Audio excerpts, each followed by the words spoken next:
Vishwaas.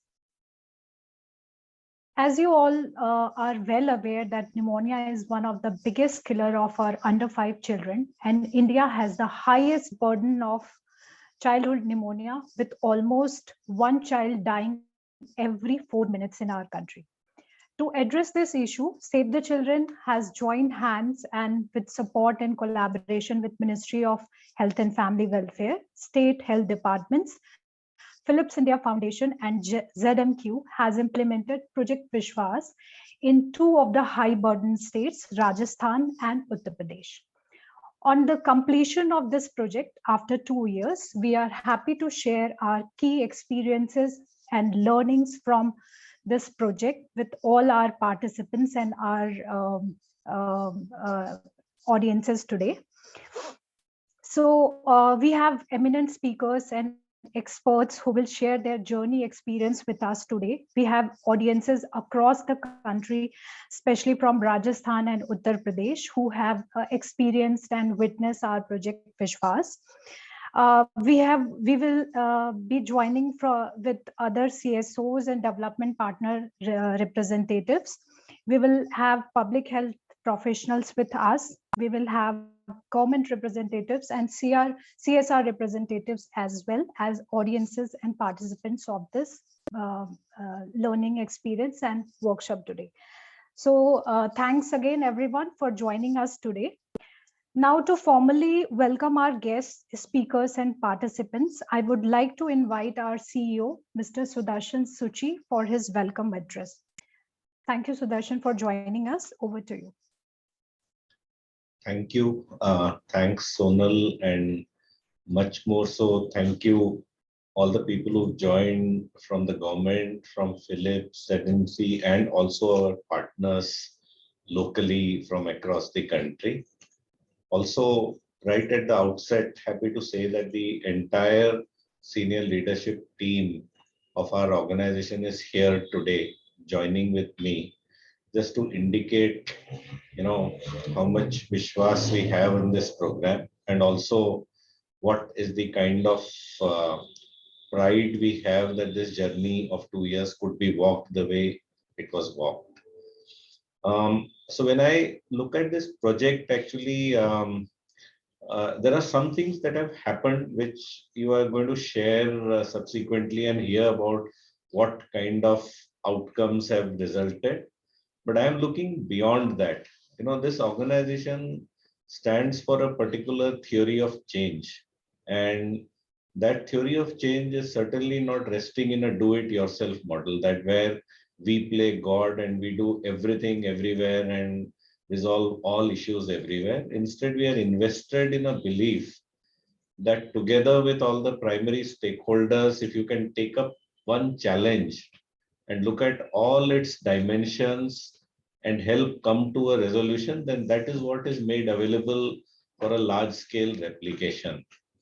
And equally important in this context is a larger learning that happens about how do different stakeholders work with each other. I mean, that's a space by itself, which is not an easy space to come aside of the science of addressing pneumonia or preventing deaths to pneumonia. It's as much about collaboration, co-commitments, and also each one bringing in their best and each one keeping out their worst. I mean, all of us have our challenges and bottlenecks. So I'm very happy to say that this particular journey in Vishwaas, the government institutions, the government officials, Philips as a corporate, our local NGO partners, and equally important, the community stakeholders, everybody has put their best foot forward to establish what we anyway already knew, that this was not an unpreventable context. The only thing is, in the process of making it more preventable, we've all come together to figure out what is that journey and what will it take to walk this journey from one district to across the country. And I think that's what I'm really proud of us being a small player in a very big solution, which all of you have come together to make happen. And that's what we are celebrating today, this spirit of collaboration, the spirit of making sure and establishing that it super simplifies any other problem. I mean, we should today towards the end be asking, chalo, what next shall we take up to establish the proof of in terms of doability, and then offer it again to be brought at scale. And Dr. Ghosh, none of this would have happened without the blessings of the state and of the establishment, because I do think your intent and your context is basically something that that helps bring to practice thing. And today I'm speaking not merely taking the right as the CEO or something. I'm also a person who's been to the spot on the ground in both the places where this project is at work, at Bahrich and at Tong. And in both these places, for want of better words, I would say I saw magic happening. And the magic that happened within Vishwaas was one issue. The magic that was happening beyond it, in terms of where such organizations collaborate, the whole world also descends. The rest of the world, the administration, lot of other ancillary development happen. And at the cost of taking a small dig on Excel sheet, I would say that so the problems and solutions of the world are not remaining within cells, rows, columns of Excel sheet. It takes much more a holistic approach. And I think that is exactly precisely what this Vishwas project has achieved. That it has thought things beyond boundaries and thought things in the bigness, even in small places to make it happening. Bringing Bahrich and Tonk to the map of the country and getting those people to set an example for us to emulate, I think is no mean or small accomplishment. And congratulations and thank you for that. The entire team, Philips, Dr. Ghosh, the government, the NGO partner, and the community. We at SAVE were incidental to all this, just the catalyst triggering the rest. So thank you and best wishes. And I'm looking forward to listening in to all of you for what next now. Thank you. Thank you so much, Sudarshan. Thanks for your motivating words. It will definitely boost our team's spirit to work harder to save our children from this killer disease. Thank you so much. So moving forward, now I would like to invite Mr. Anandit Roy Chaudhary, who is Director Program and Policy at Save the Children, for setting up the contest regarding childhood pneumonia in India and Project Vishwas. Welcome, Anandit. Thank you. Thank you very much, Shonat. First of all, thank you very much for this opportunity. I think Sudarshan kind of set the tone already, and I could probably say a few more words in terms of taking the dialogue forward. Needless to say that we are exceptionally grateful to Save the Children in the kind of partnership that we have experienced whilst implementation of Project Vishwas. And Project Vishwas, as the name, when we were coining it, we had actually called it the breath of fresh air. And in some ways, this project kind of has always been that breath of fresh air. There have been several times that in our journeys as development sector professionals, we have said that it is hard to partner, it is hard to work with governments, it is hard to work in the most marginalized communities, it is hard to work with civil society organizations in partnership. But the experience in Project Vishwas have been quite the opposite. So I just wanted to start by saying that at some level, we as Save the Children feel privileged of the community and the government and the Philips's partnership and the engagement that we have seen consistently.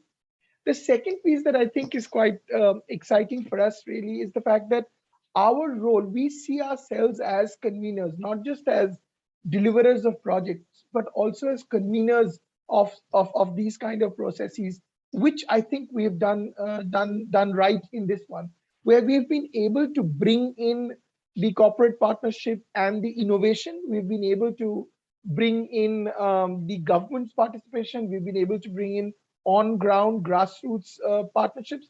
And most importantly, I think what we've been able to bring in is what we truly believe is our greatest strength, is the community intervention and the community partnership and children's participation in the process. So the third point I wanted to make, and I think this is something that we truly believe in, every child who have been born are born to live. And that's the primary right. And for pneumonia to be a major killing factor, in India being one of the top rankers in the same, in childhood pneumonia as a killer of something that is so, I wouldn't say easily, but something that is preventable. I would say as a country, we need to absolutely take ownership of the fact that we need to do more, because what is preventable is something that we have to prevent. And that's the least that we can do for those citizens who we at some level call, we keep saying that, children are our future. And I say this almost everywhere. There are a lot of times when we say children are our future, without kind of contextualizing the fact that if their present is not ensured, then there would be no future. If a child dies now of a preventable cause, then they would not be in the future, and they would not be the future that we want them to become. So I think from that point of view, every child born is born to live, and that's something that we as Save the Children truly believe in, and that's why we want to kind of build these partnerships consistently. The second piece here, of course, is children also cannot wait. You can't just say that this is not a priority now and we shall come back to it eventually. That's also not an opportunity that we have for ourselves, which is why, the opportunity that we have now at this point, and we've been able to successfully implement the project. And I wouldn't want to go too much into the details of the project, and I know Dr. OP is going to talk about it. But what I feel important is, how do we now then take these examples from Tonk or Bairaj into the rest of the country? And there, I think, whilst we play a very important role, there is also a large role for domestic as well as international donors, for governments as well as for other civil society organizations. And everything that we do in Save the Children, one of our firm beliefs is we do it with an open source. The idea is that we would want other organizations and other institutions to be able to take this forward and be able to replicate it and do even better than what we've been able to do. And we would be very happy to share that learning with anyone that wants to take it forward. The last point I wanted to make is that any program that we design or anyone designs that particularly pertains to the development of children and the communities that they come from, participation of children and communities is of extreme importance. So, I always call that nothing for us without us. You cannot design and decide on programs that are for development of children and of communities without them playing an active role in terms of how they would want to define the problem, how they would want to design the solution, what their role is in the solution. And what it essentially does is it also creates a certain degree of empowerment and sustainability of the problem being able to fought against even after the project period is over. So for us, what I am very happy to talk about, and you would hear that in a lot more details during Dr. Opie's presentation when he talks about the recommendation, is that we see that there is a certain degree of sustainability that we've been able to achieve even within these 2 years that we have invested into in terms of delivering of this program. And that's something that we want to build on, because essentially, unless we are able to create community-based demands, and unless the government is being able to capacitate itself in being able to deliver for the communities, I think our job is not just about delivering of projects based on donor funding. I think it's a lot more. And I think that is something that we have been able to achieve in this program. I must end by saying that it is really a privilege for us to be in the context that we are currently in being able to work with governments, with Philips Foundation, and with other NGOs on the ground, because it's a rare opportunity. And we really believe that this privilege has given us tremendous opportunities to learn. And that is the learning that we constantly bring back into the various programs that we continue to evolve and continue to implement on the ground in the future as well. Thank you very much for this opportunity, and I wish everyone in this group the very best. Thanks a lot.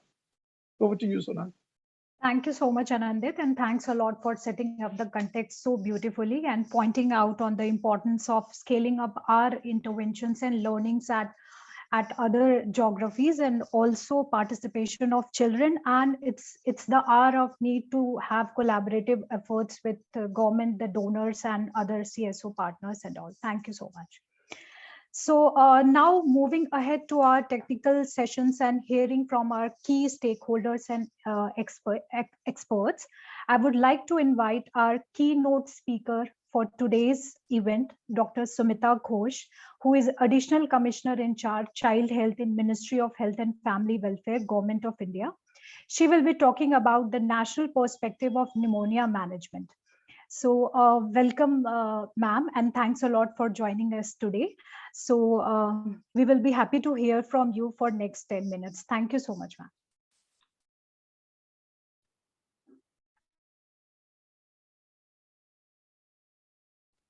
Ma'am, you are on mute. We can't hear you.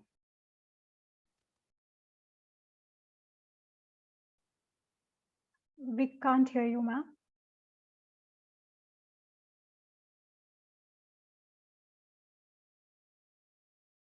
I think you have to choose audio, system audio.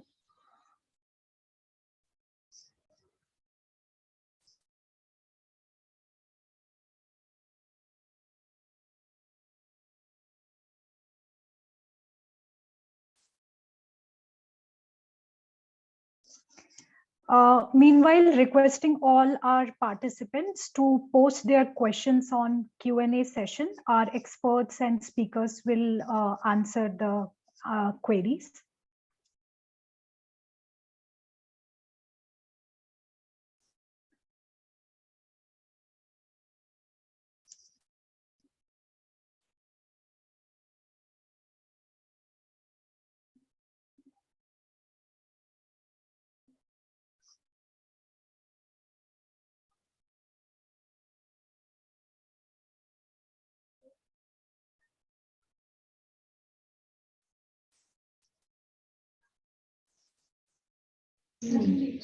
Sonal, you have Yes. the ability to unmute her from a distance, from remote?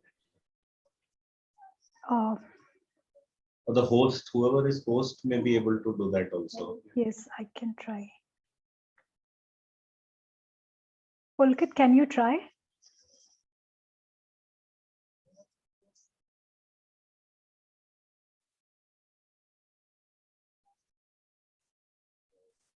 Madam, whilst you are unmuted, Dr. Ghosh. Yeah. So am I audible Yes. now? Yes, Dr. Yes, Ghosh, you ma'am. are. Thank you, ma'am. Yes. Thank you so much, ma'am. Sorry. So I'm very happy to be part of this sharing learning experience of Vishwaas project. My congratulations to the states as well as Save the Children, and warm greetings from the ministry to all the participants and Save the Children, Mr. Sudarshan and others who are part. I can see many familiar names here. So this, is a priority area under 5 mortality, which has come down considerably, and we are now we can rightly say that we are one of the fastest country to reduce it.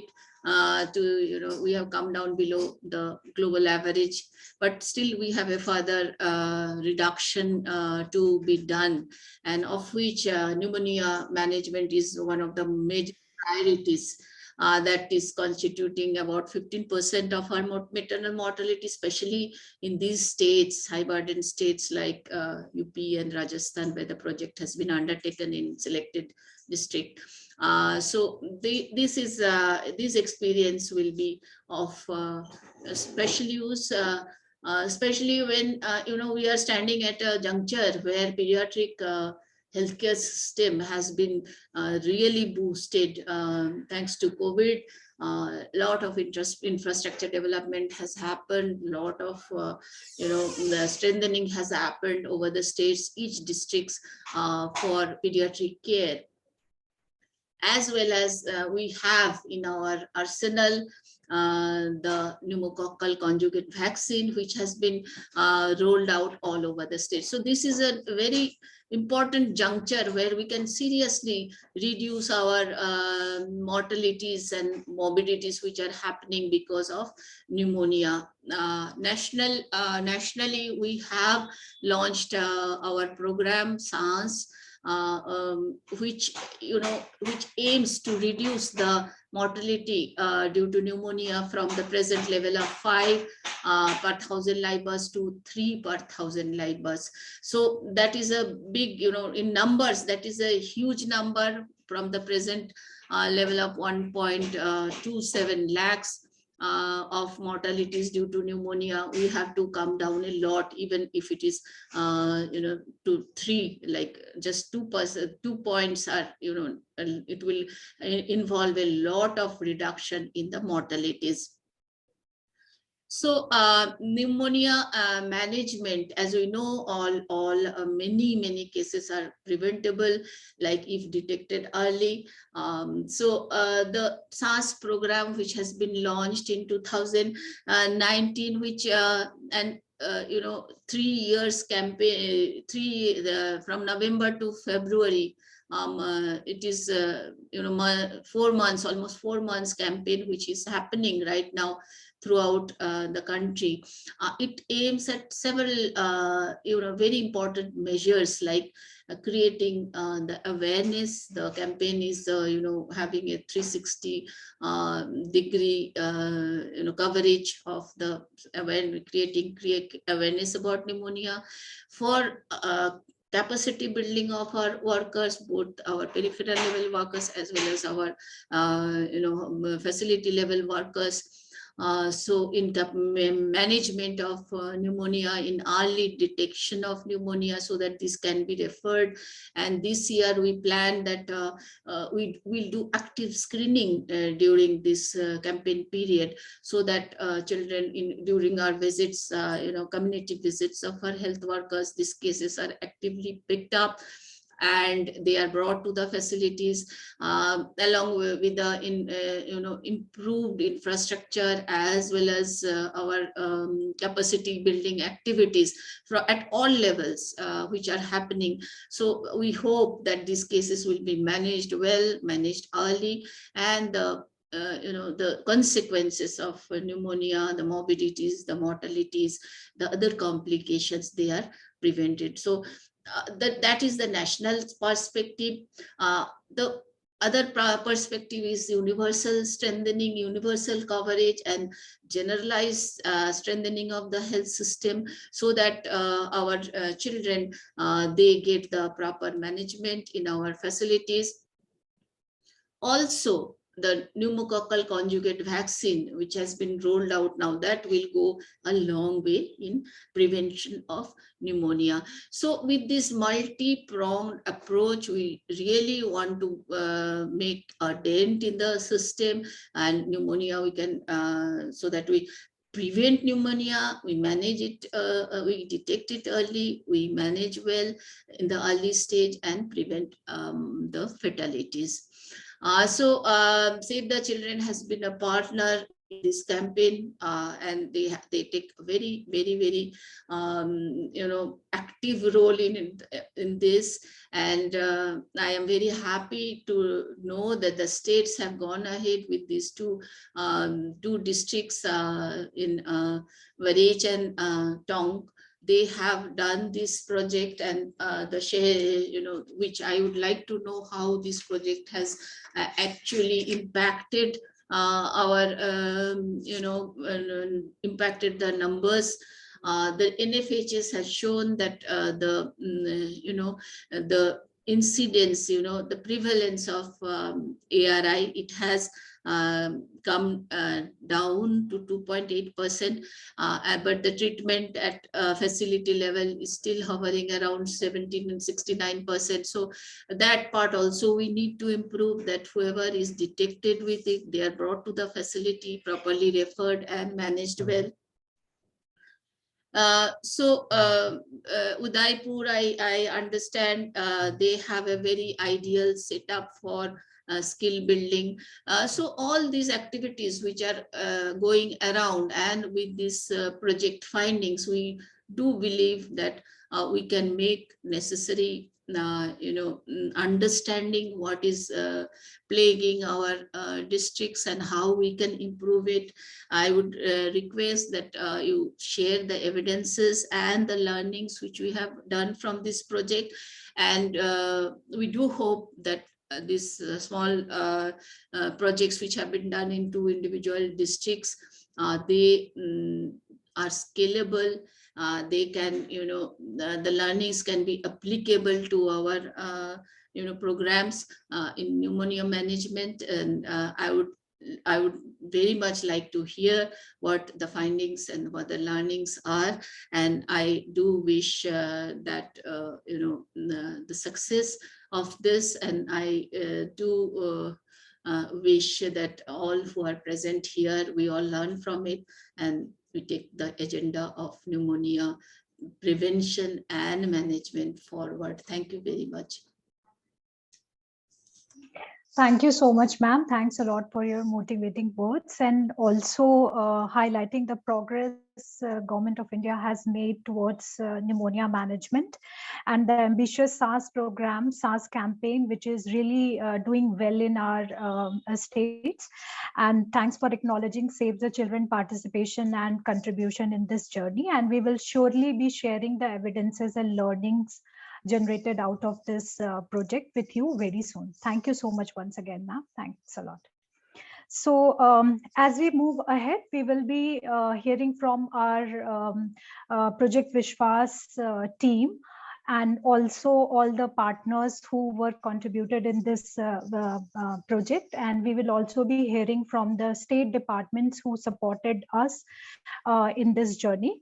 So as we move ahead, all speakers will be allotted with 10 or 5 minutes of slot. And as the schedule is very tight and we have a lot of speakers, so to do justice with everyone, I'll just flag once 2 minutes are left with each of the speakers. So now I would like to invite Dr. O.P. Singh, who is head and lead for Project Vishwaas, and he will be sharing the learnings and evidences that has been generated from Project Vishwaas. Thank you, Dr. Singh, for joining us. You have 10 minutes to share your presentation. Thank you so much. Thank you, Sonal. Thank you so much. And I must thank ma'am for her exclusive leadership in taking forward the pneumonia in India. I think, ma'am, with this mandate, Philips Foundation, Philips, ZMQ, and Save the Children, we all get together. And when we designed this whole project, we actually co-designed this project to address some of the issues that we have just raised regarding the supply and management. I'm just trying to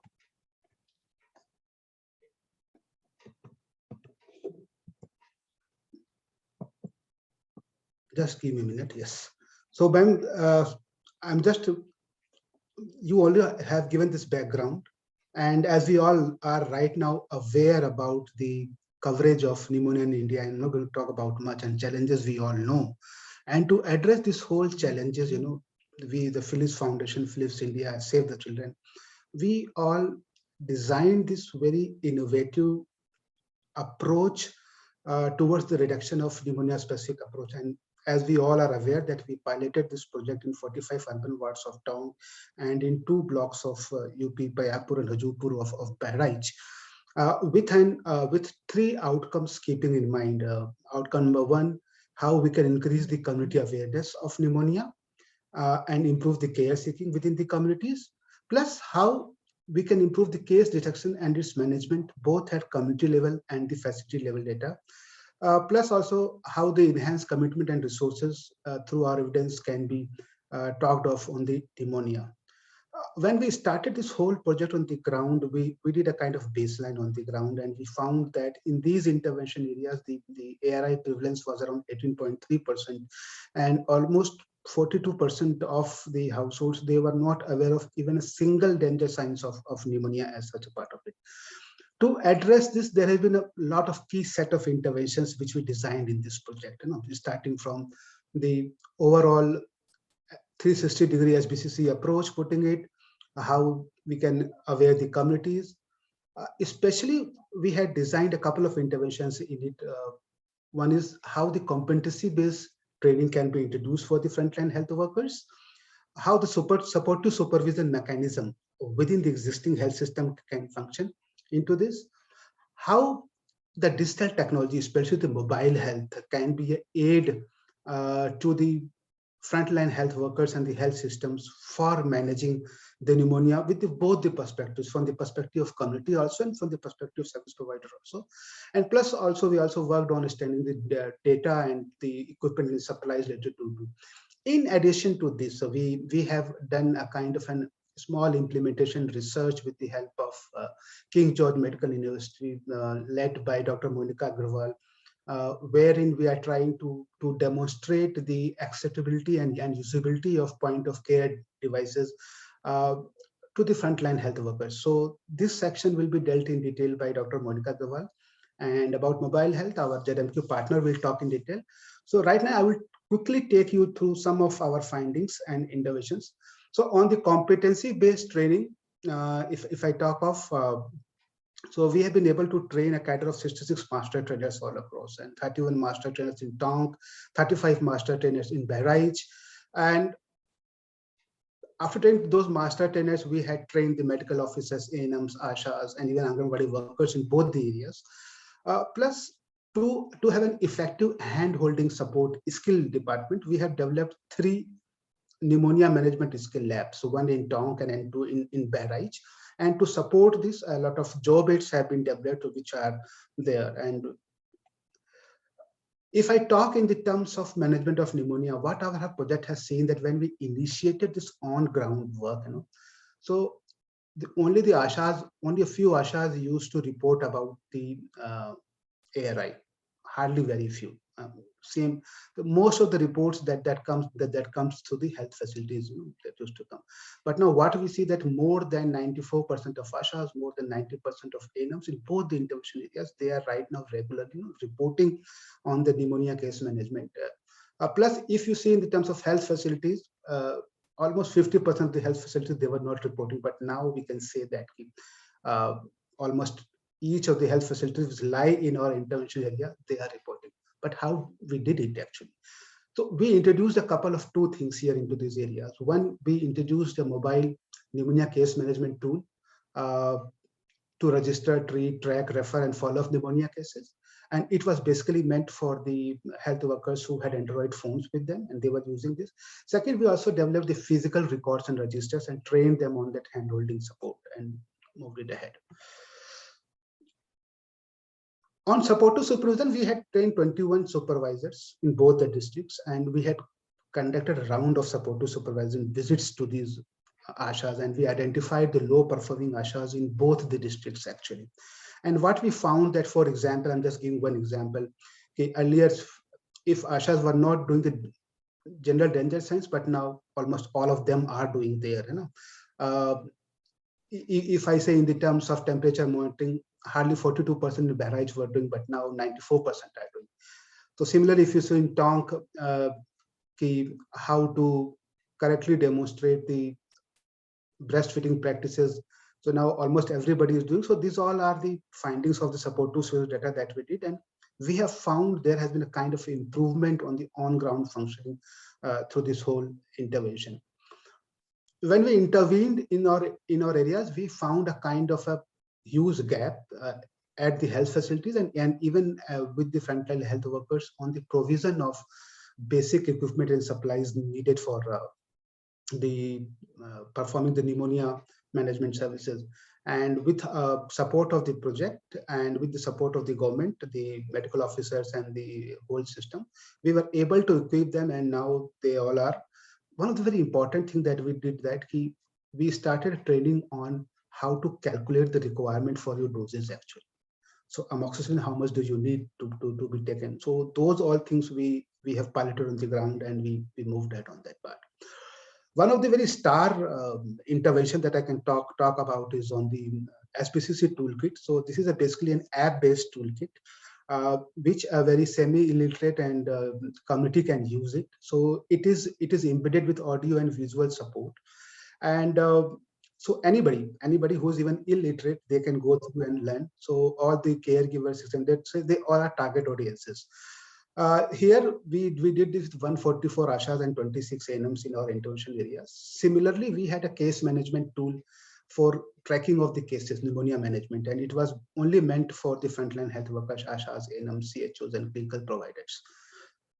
So what we found overall actually into this, so what we found that in our inline evaluation, almost more than 70% of the household caregivers, they were, they were satisfied on the use of, they told that ashas and ANMs are using help on their home visits. That is one of the very good things.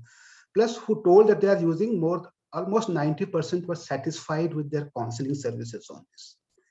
And plus, almost more than 80% of ashas across the areas, they were satisfied with the mHealth application that they are performing on the use.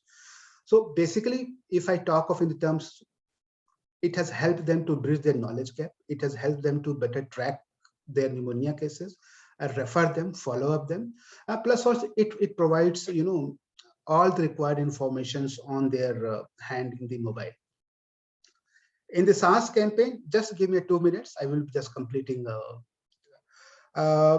We have the project Vishwaas. Very exclusively in both the locations, we have contributed towards the SaaS campaign in terms of capacitating the staff, pneumonia corners, house-to-house screening, mobile health, specific counseling that we developed, and then radio campaigns. All this we have done. These are some collaterals that we have developed. So I will just go directly on the result that, no doubt, if you see this result, so what we have seen, certainly, even we were affected by COVID and all these kind of things, there is increase in knowledge and awareness among the households on pneumonia and risk factors. Especially if you see from baseline to endline on the knowledge science of pneumonia, it has increased to 75% right now. So that's a very good number. If you see, there were no, but now 89% of the households where we implemented, there the counseling is done by mobile health tool. On the terms of awareness, this has increased. If you see in the terms of other parameters of immunization, yes, we have reached about 92%. In the terms of PCV, it's still low, hardly less than half of them are there. Exclusively breastfeed, almost 70% is there. In the terms of treatment there, what we found that from 29.5%, 68.8% treatment coverage for children have improved into these areas. And the availability of referral doses of amoxicillin in the ashas. Earlier there were no amoxicillin, but now almost 62.5% of them have them with them. What finally has happened? We have been able to reduce the ARI prevalence to 6.7 right now, and able to reach almost around more than 1 lakh children under 5 years on protect, prevent, and treat interventions. On the incidence, this is something that we did a modeling to understand what impact it has created. So if I talk of Rajasthan, the incidence of ARI has come down to 3.4. And in Bahraich, it has come down to 4.16 from 6.6. Now, if from this modeling list, what we found that the under 5 mortality rate in 2019 was 40, and this we could bring down to 38.2. Similarly, in Bahraich, from 47 to 40.5, the under 5 mortality could have been brought down by this tool. Now, with this whole aspect, this intervention areas, from the modeling, we find out that we were able to save additional 383 lives actually. And if with the same coverage, what we have received in this project, if we scale up into the entire state of Rajasthan and UP, so we would be able to save additional 40,000 0 to 5 years children into our project.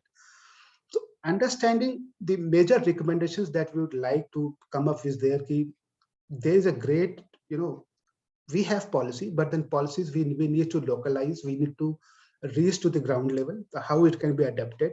That is the one thing. Second, I think the role of digital technology. I think the time has come and most of them are equipped if we can use them for service providers and also for the community to mobilize them and on the pneumonia seeking. So it would be a kind of a boost to both the community and the service providers.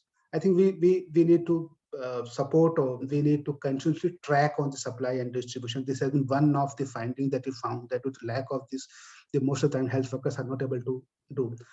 Finally, on the data information, I think right now our MIS, it only talks of reporting the ARI cases, but what are the determinants of that? I think we need to cover them. And also, if it can be covered digitally as expressed in our project, it would be a good point of that. Finally, on the point of care diagnostic that we did, I think that this is one of the recommendations. If it can be introduced to the ASHAs on the ground level, so it could be a change game tunnel. And finally, we all know about the coordination and convergence.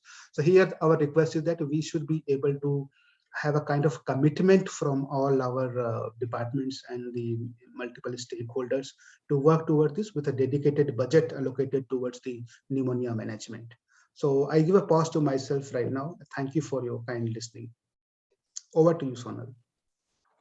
Thanks a lot, Dr. Singh. Thank you so much for taking us through the Project Vishwaas framework, achievements the project has made in spite of challenges due to COVID, and also recommendations which can be further scaled up at other geographies with support from national and state health departments. Thanks a lot.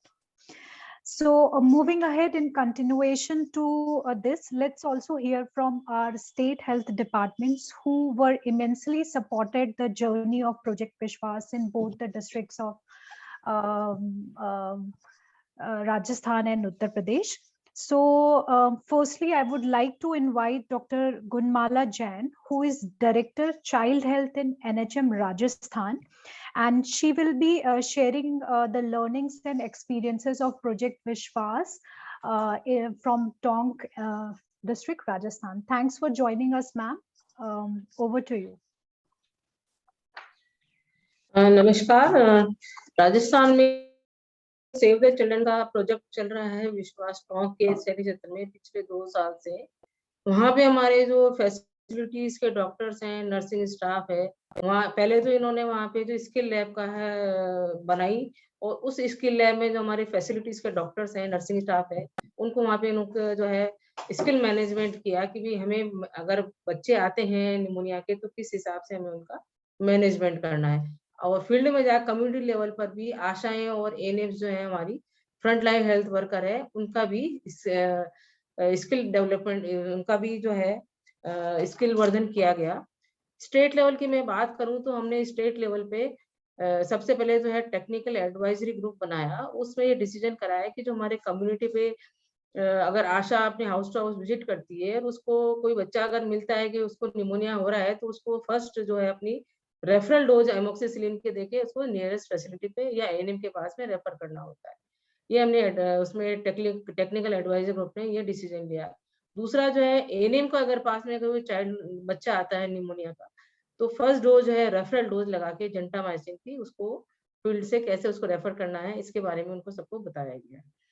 इसके बाद में जो हमारी facilities हैं उनका भी हमें जो है इक्विपमेंट सब सप्लाई करने थे, उनको किस तरह से हम सशक्त बनाए निमोनिया प्रबंधन के लिए।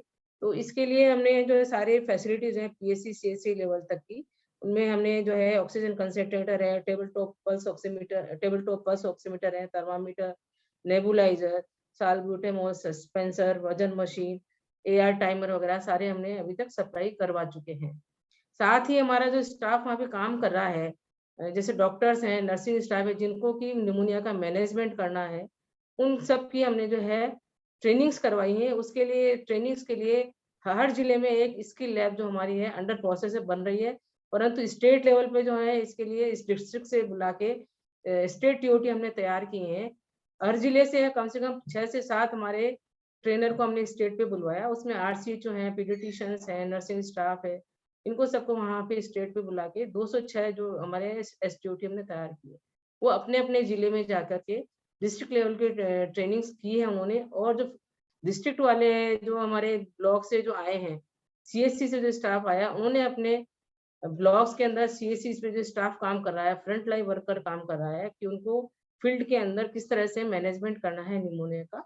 उसके लिए एमोक्सिसिलिन आशा को कैसे देनी है, एएनएम्स को जेंटामाइसिन कैसे लगा के रेफर करना है, इस तरह के नीचे तक की हमने ट्रेनिंग्स करवाई है। साथ ही आशाओं को आईटी टूल के लिए छोटे छोटे वीडियोस बना के कि उनको कम्युनिटी में किस तरह से आईसी करनी है वो उनको दिए गए हैं। सेव द चिल्ड्रन द्वारा जो है, एक तो हमारी स्किल लैब उन्होंने टोंक के अंदर बनवाई है, दूसरी इन्होंने जो है सलूम्बर के अंदर हमारे को सपोर्ट किया है स्टेट को। बाकी जगह स्टेट द्वारा 34 और स्किल लैब हमारी बनाई जा रही है। इसी तरह से हमने जो है अभी जो निमोनिया दिवस है, इसमें एक 12 नवंबर का है, स्तनपान सप्ताह 1 अगस्त से 7 अगस्त तक का है।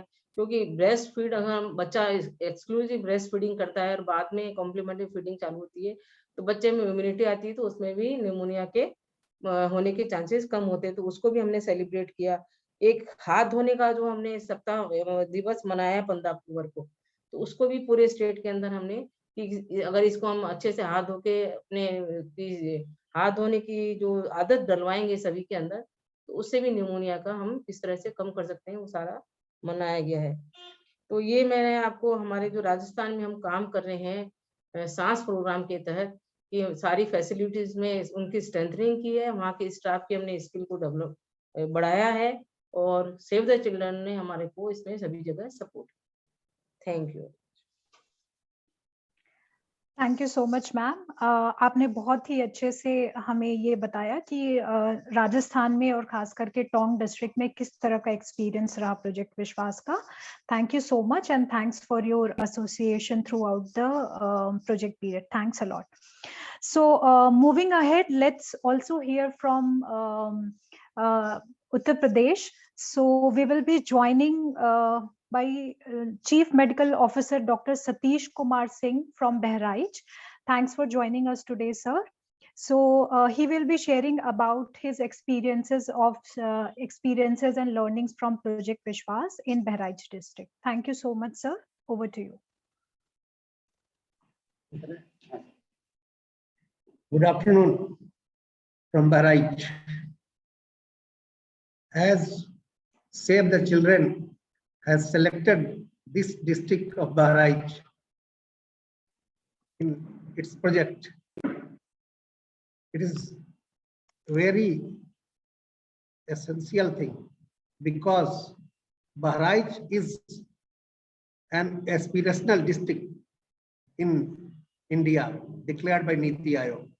And by selecting this district to help the children below the age of 5, where the mortality rate is very high due to pneumonia.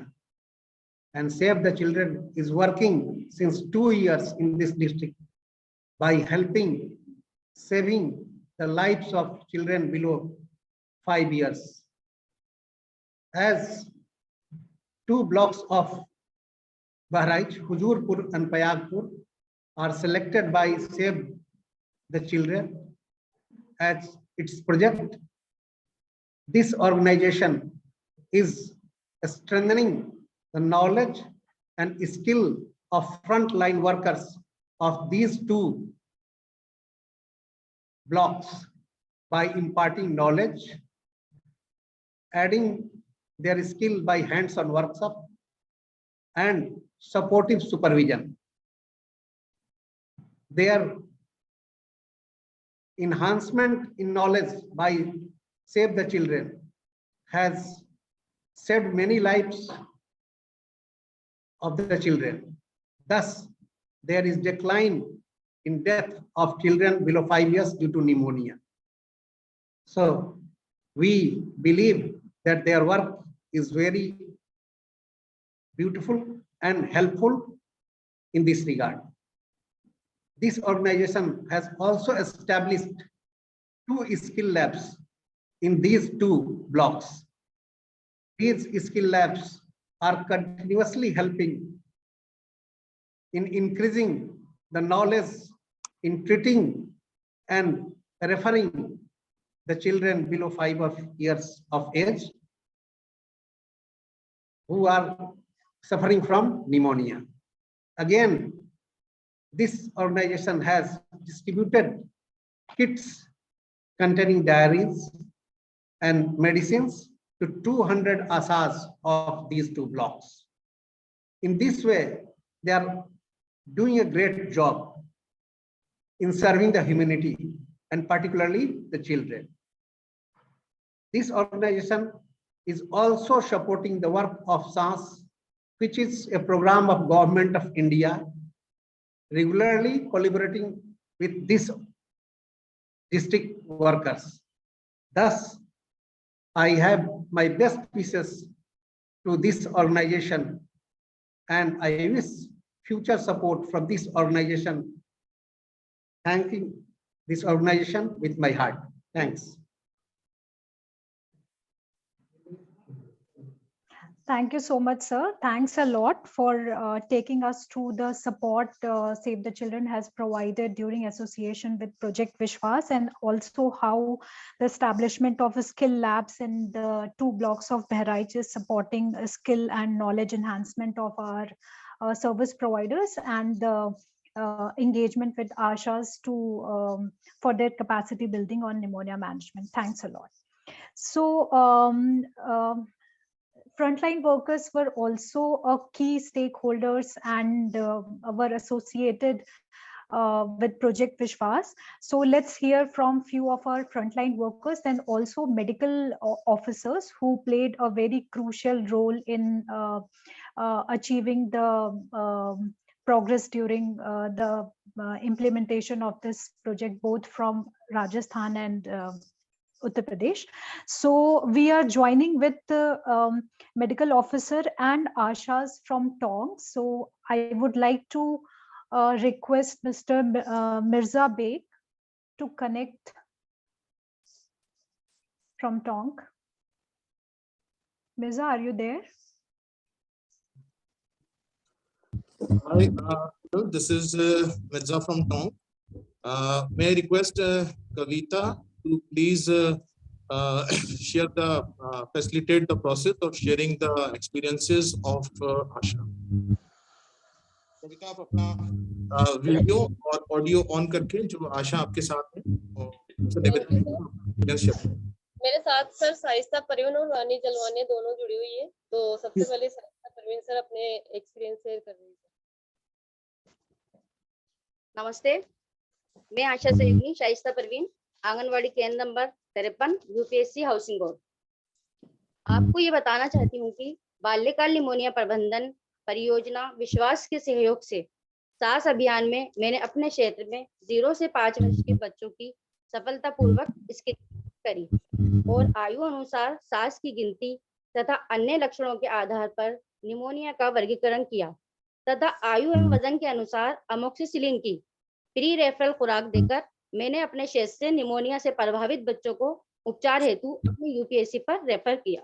परियोजना विश्वास के अंतर्गत बाल्यकाल निमोनिया प्रबंधन पर हमारा प्रशिक्षण करवाया और फील्ड में आकर बहुत अच्छी तरह समझाया और बताया कि किस प्रकार से अमोक्सिसिलिन की प्री रेफरल डोज बनानी और देनी है। धन्यवाद।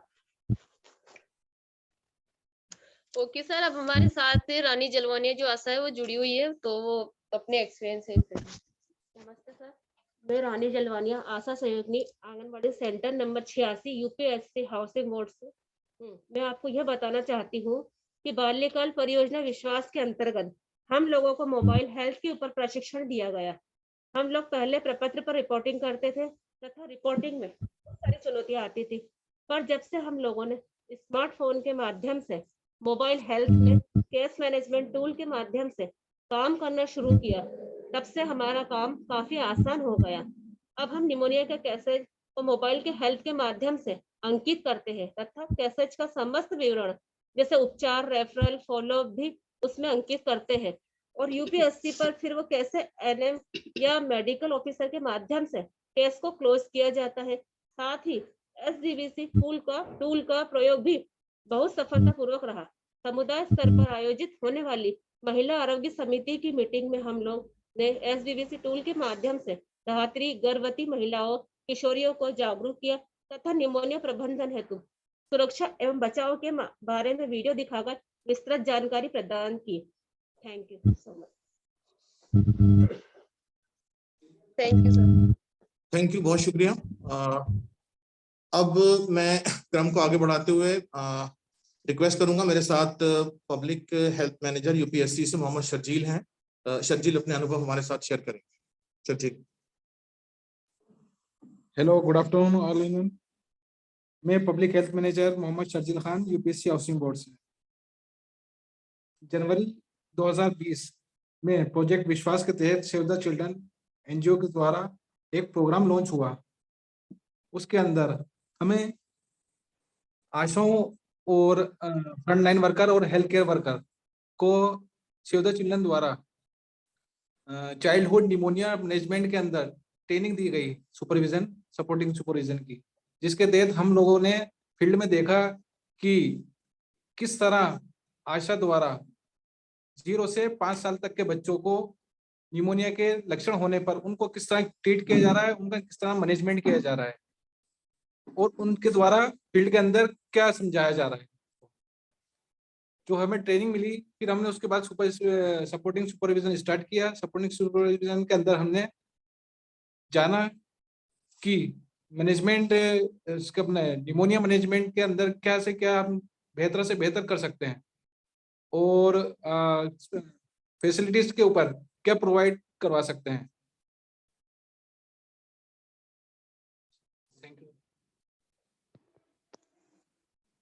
Thank you. क्रम को आगे बढ़ाते हुए मैं अब निवेदन करूंगा डॉक्टर अभिषेक से कि वो अपने अनुभव शेयर करें।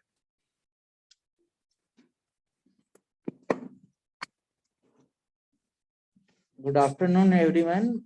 I am Dr. Abhishek Charodia. I am in charge of Housing Board UPSC TONK. Child pneumonia management project विश्वास के तहत हमने सितंबर 2019 से जनवरी 2022 तक ये प्रोजेक्ट हमारे यहाँ यूपीएससी पे संचालित किया गया, जिसके अनुसार जो सेव द चिल्ड्रंस की टीम थी उन्होंने हमें essential equipment such as pulse oximeter, nebuliser, oxygen concentrator, digital thermometer, digital weighing machine and scale आदि प्रोवाइड किए। अब हम लोगों को निमोनिया प्रबंधन के लिए बेहतर तरीके से इलाज कर पा रहे हैं। हमारे यहाँ पे जिला स्तर पे स्किल लैब भी बनाई गई है। साथ ही जैसा कि अभी हमारी वार्ड की आशा मेंबर्स ने बताया, आशाओं को भी हम परियोजना विश्वास के अंतर्गत HbA1c किट, निमोनिया प्रबंधन हेतु ARI किट और डिजिटल वॉच आदि, साल्ट मीटर, सभी स्पून सभी प्रोवाइड किए हैं, जिससे वो घर घर भ्रमण करके सही प्रकार से 1 से 5 वर्ष तक के बच्चों का निमोनिया के लक्षण पहचान कर उनका सही क्लासिफिकेशन कर रही हैं और फर्दर आइडेंटिफिकेशन के लिए आशा और हेल्थ वर्कर्स PSC पे उन बच्चों को सेंड करिए। Thank you save the childrens for all the team members for this work. Thank you very much. Thank you so much.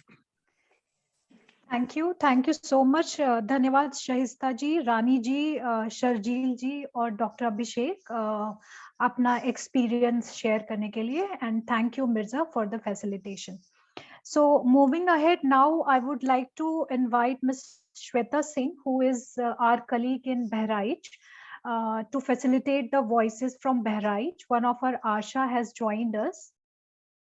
Shweta, आप सुन पा रही हैं हमें? यस मैम, समता मिश्रा जी अपने आप ही बात करेंगे। जी समता मिश्रा जी। नमस्ते, हमारी तरफ से सबको नमस्ते। मैं समता मिश्रा, उत्तर प्रदेश, जिला बहराइच, ब्लॉक हुजूरपुर, आशा के पद पे काम करती हूँ। विश्वास परियोजना सेव द चिल्ड्रन, विश्वास परियोजना सेव द चिल्ड्रन ये पहले नहीं था। इसके पहले हम लोग निमोनिया को पहचानने में हमको बहुत दिक्कत पड़ती थी। निमोनिया की पहचान हम नहीं कर पाते थे, बहुत परेशानी होती थी। लेकिन जब से सेव द चिल्ड्रन विश्वास परियोजना के द्वारा हमको प्रशिक्षण मिला है और सारी जानकारी मिली है, तब से हम लोग निमोनिया की पहचान अच्छे से कर लेते हैं। और करने के बाद हमको एमोक्सिलिन की गोली दी गई, उसके बारे में बताया गया, उम्र के अनुसार, डोज के अनुसार इसको कैसे देना है, तो हमें जानकारी हो गई। इससे हम निमोनिया की पहचान करने के बाद बच्चे को प्री रेफरल डोज देकर स्वास्थ्य केंद्र पर रेफर कर देते हैं और वहां जाते हैं, रेफर करने के बाद उसके साथ जाते हैं, उसका इलाज करवाते हैं। इसके लिए सेव द चिल्ड्रन को हमारी तरफ से बहुत बहुत धन्यवाद और इसके लिए विश्वास परियोजना को बहुत बहुत धन्यवाद। हम बहुत आभारी हैं।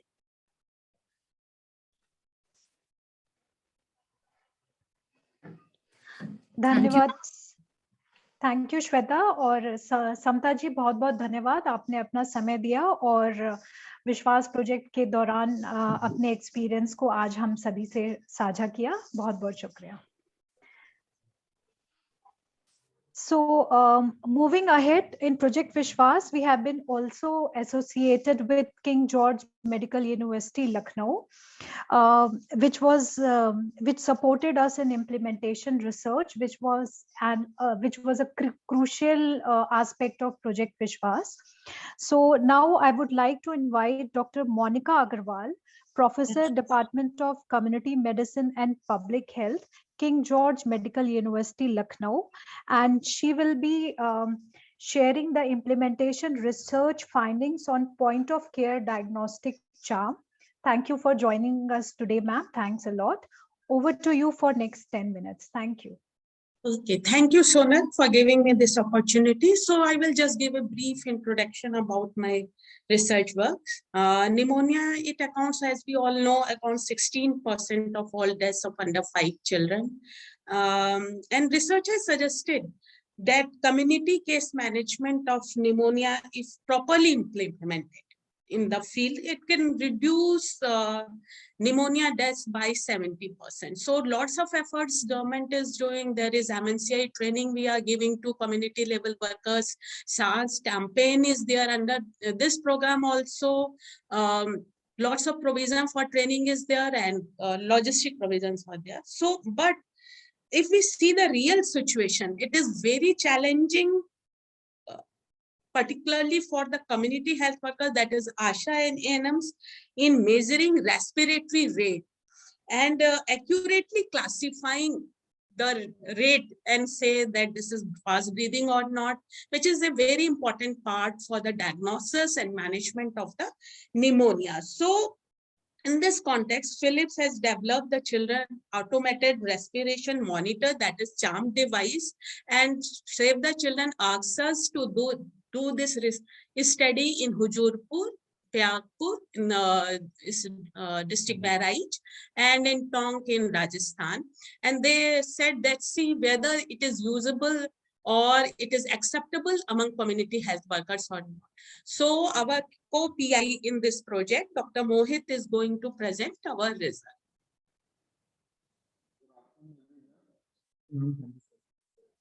I would ask Sonal can you please put up our presentation I've shared with Dr. Abhishek.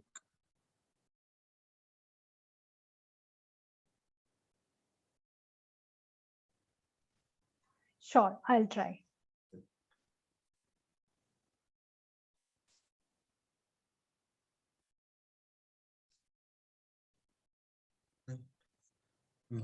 They told key sentences.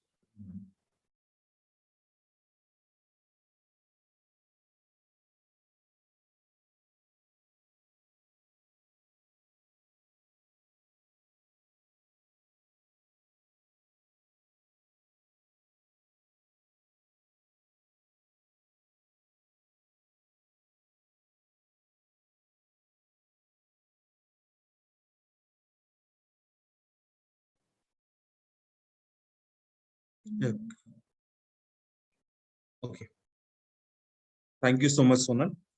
On behalf of the whole team of King George's Medical University, Lucknow, I would like to thank Save the Children for providing us this opportunity to share our results, the results of our study with everybody. And as ma'am has already discussed, we studied the assessment of usability and acceptability of automated pneumonia diagnostic tool, that is CHARM, in low resource settings in India. So next slide, please. The principal investigator, as we all know, is Dr. Monica Agrawal, and one of the co-PIs was me and Dr. Deepshika Pandey. The CHARM device, otherwise known as Philips Children's Automated Respiration Monitor, is a battery-powered breathing rate monitor designed to help with the diagnosis of pneumonia and reduce childhood deaths caused by pneumonia. The device is dust-proof, water-resistant, and can be used in extreme temperatures. The target user intended for this device is the other healthcare workers that are present at point of care. Next slide, please. Aims and objectives. The study aims to understand the usability of a new automated respiratory device for community level health workers and the acceptability of this device among community health workers and caregivers as well. The objectives are to determine if ASHAs and healthcare workers are adhere to the required WHO case management guidelines and device manufacturer instructions for use of device to assess and classify children under 5 with cough and or difficult breathing using this device, to document the user experience of CHARM in sick child consultation, and to explore the acceptability of the CHARM device to health workers and caregivers. Next slide, please. So this is the CHARM device. On the right hand side of the image, you can see that it is wrapped around the child's chest, and it measures the movements of the chest and displays it on the monitor as the respiratory rate after 1 minute. Next slide, please. Now the study design, we used mixed methodology for conducting the study. Both qualitative and quantitative data were collected. The study settings we chose were Uttar Pradesh and Rajasthan, as we have been discussing throughout this afternoon. Prayagpur and Huzurpur from district Bahraich, and Tonk from Uttar Pradesh. So Tonk was the urban area, and the Bahraich district were the rural areas that we included in the study. The population were the health workers, specifically ASHAs and ANMs, and sample size was 90 health workers. Here we studied this acceptability and usability among these 90 health workers. The inclusion criteria for children for assessment in the study were any child who was aged 0 to 59 months with consent of the parent or guardian. For those aged 2 to 59 months, the child with cough and or difficulty in breathing were included. Next slide, please. Now, study interventions included the health workers were firstly trained on how to use the CHARM device, and a refresher training on pneumonia section of IMNCI was provided to the participants at the start of this project. So 2 observations per site were done. The first observation was immediately after that, after the refresher training, and the second observation was initially planned to be conducted after 2 months of the first observation, but due to COVID pandemic, this was delayed by a month, and the second observation was conducted after 3 months of the first observation. Now, children were enrolled purposefully on based on their eligibility, and the research assistant, the field investigators, obtained the parents' consent for CHARM assessment on their children. 3 to 4 children per health worker were assessed, and 2 research assistants or field investigators independently observed the health workers conducting the sick child consultation using this device. They silently recorded their actions on the observation checklist provided. Next slide, please. Now, these are the steps of consultation that were observed by the field investigators during child consultations. So the first 3 steps, the correct child position, the correct device position, and the correct belt position, are the ones that was provided by the Philips CHARM device, the device manufacturer. So, and the rest of the steps were those from the WHO case management guidelines. So to assess the usability and acceptability, we'll be focusing more on the device manufacturer instructions that were followed. Next slide, please. Selected blocks. This slide displays the Bahraich, we chose Huzurpur and Prayagpur. Next slide. And in Rajasthan, we purposefully chose Tonk for the urban areas. Next slide, please. Now, the training session, the initial training sessions, there were 2 sessions in CHC Huzurpur, 2 in Prayagpur, and 1 in urban PHC Tonk. Here we trained 35 ASHA each in both the blocks of Bahraich, along with 2 research assistants. And at Tonk, we trained 20 ASHAs or ANMs, along with 2. So total 90 ASHAs and ANMs, along with 6 field investigators were trained in this training. Next slide, please. Now, the tools developed that were used for training as well as conducting the research were the pre-test and post-test questionnaires for the ASHAs and ANMs. Job card was developed for the use of charm device, observation checklist for phase 1 of the project and observation checklist for phase 2 of the project, as well as we translated the charm device film in Hindi and were used for training these research assistants as well as the health workers. So this is the pre-test and post-test questionnaire. Next slide, please. We can go through these slides quickly. Okay, this is the job card. Next 2 minutes. Yeah. Thank you. Observation checklist phase 1 for field investigators. Next, please. Observation checklist phase 2. Next slide, please. This is the classroom training being conducted in all the sites, study sites. Next slide, please. This was followed by a skill-based training on the neonatally in the training in the skill stations developed by Save the Children. So next slide, please. And after this skill-based training in the skill station, we demonstrated the use of this charm device on the sick children that were attending the OPDs that day. So next slide, please. Now, these were the field observations made in Payapur. Similarly, those were made in Huzurpur. Next slide, please.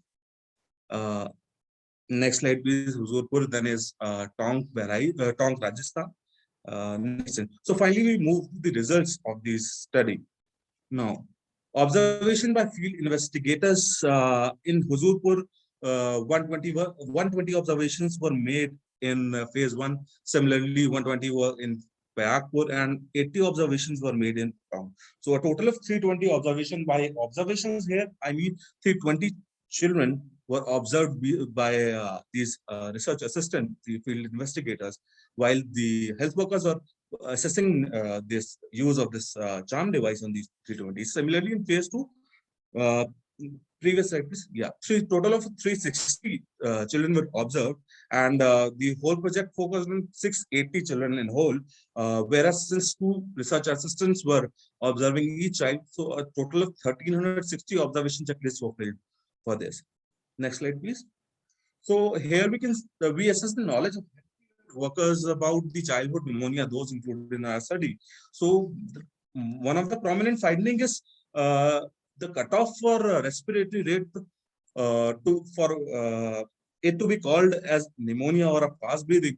It was very low. The knowledge about this was very low. It was around 54.4% and 51.5% in those aged more than from 2 months, 12 months, and more than 12 months, that is 12 months to 5 years respectively. And the knowledge about signs and symptoms of pneumonia, especially fast breathing, was good, but rest of the signs and symptoms like cough, vomiting, loose motion was not that good. So next slide, please. Now, it is an animation, so you can click on, yeah. So the first attempt, it was 320 children were observed where 277 was successfully observed in the first observation. They were able to take respiratory rate on the first attempt itself. Next, in the second attempt, 43 children were used for were used for the second attempt, and only 39 successful attempts were made. And in the third attempt, we had the ASHAs or the healthcare worker had to take a third attempt on 4 children, and there was none of them were successfully attempted. So the third attempt was unsuccessful in around 4 children in the first observation. Similarly, in the second observation, first attempt was made on 360 children and the successful attempt was 336. Second attempt had to be made on 16 children and only 8 were successful. The third attempt using this charm device was on 8 children and only 4 were successful. And the end on 4 children, no successful. We did not assess after the third attempt was unsuccessful. Next slide, please. So steps that were correctly performed, if we focus on these first 3 steps, which were the steps that were provided by the manufacturer guideline. So correct child position, we can see there is a significant improvement in the observation 1 and the observation 2 from 89.6% to 91.9%, whereas correct device position from 78.5% to 88.2%, and correct belt position from 99.4 to 99.7%. Similarly, the overall manufacturing guidelines performance was improved significantly from 69.6% to 81.2%. Next slide, please. So here we see the steps correctly performed by health workers using charm by the age of the children. So we can clearly see that in younger children, that is less than 2 months, they perform better. The ASHAs perform better. We can see that correct child position, correct device position, and correct belt position is way better than those in 2 to 12 months and 12 to 15 months. Next slide, please. So can you please wrap up in next 1 or 2 minutes? Yeah, sure. Thank you. Okay, so we quickly move on to the qualitative session, qualitative data. So next slide, please, and we'll talk about the qualitative data that you find. So about the support of charm in classification of respiratory rate, most health workers describe the red and green lights displayed on the charm easy to understand and read. They compared the charm device with the previous methods where they had to remember the cutoff points to classify pneumonia. One of the ASHAs from Tong said for classification, if the child is normal, then green, and if there is increase in breathing, then red. We can easily understand that child is ill. Earlier, it was difficult to remember the counts. We were not able to understand whether count is normal or increased for this child. Next slide, please. Now, when we look for the confidence in use of charm, almost all health workers expressed that they could efficiently operate this device. Some of the ASHAs were initially concerned about their ability to use charm. So one of the ASHAs from Pyagpur said they had no hesitation, madam. We are experts now. This count is easier than the previous counts. And one of the health workers from Huzurpur said, in the beginning, I was anxious to use it, but now they don't have such anxiety. Next slide, please. Now, the caregivers and attitude and demand for charm was also good. Most of the ASHAs said the caregivers were comfortable with the device, and the response to the device was overwhelmingly positive. And it made care seeking easy for them. Next slide, please. Now, efforts required to use charm. Most of the health workers perceive that the assessment with charm is less time consuming than the ARI timer or stopwatch. They could easily finish the respiratory count with one single attempt. And earlier, it used to happen that they used to forget the count, and sometimes it was very difficult for them. Next slide, please. So our conclusion is that the charm device had a good acceptance. It was quite useful when we interacted with the ASHAs who used it. They had good confidence after repeated use, and it has helped these health workers to build a good rapport in the community. Although age group selection still remains one of the issues that could be sought through supportive training that have been conducted by the Save the Children, and further research is warranted among other health workers and at geographically different locations as well. So thank you. Over to Sonal. Thank you so much, sir, and thank you so much, ma'am, for highlighting and taking us through the encouraging findings from the research and also bringing the testimonials from FLWs on charm device. Thank you so much for the association. Thanks a lot. So moving ahead, now it's time to hear from our one of our key partners, ZMQ, who shared the responsibility of implementing the Project Vishwaas in Tonk and Bahraich. So now I would like to invite Mr. Shubhi Qureshi, who is Chief Executive Officer ZMQ. He will be talking about scalability and sustainability of mHealth tools in pneumonia management. Thanks for joining us today, sir. Over to you for next 10 minutes.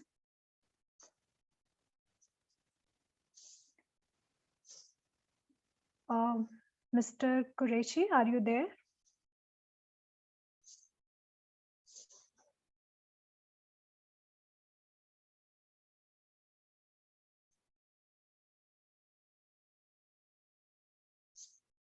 Mr. Qureshi, can you hear me?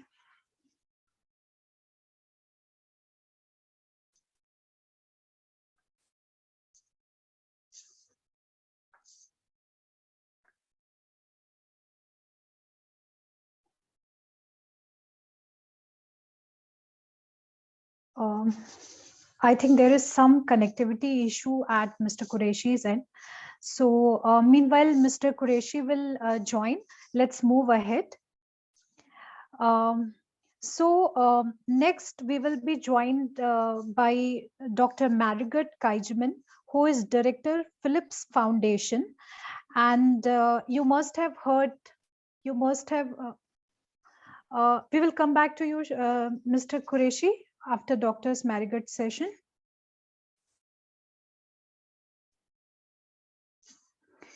Okay, so you must have heard earlier about Philips India Foundation, and Philips India Foundation has supported Project Vishwaas for last 2 years. And this project won't be possible without the continuous support and contribution and collaboration with Philips India Foundation. So Dr. Marigot will be talk about CSR initiatives and development of scalable model for access to care.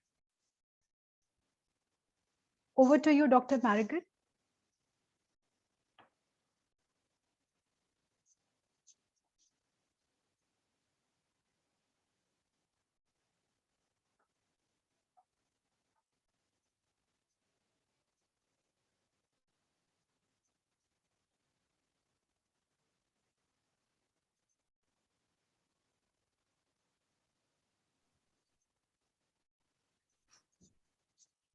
Yes.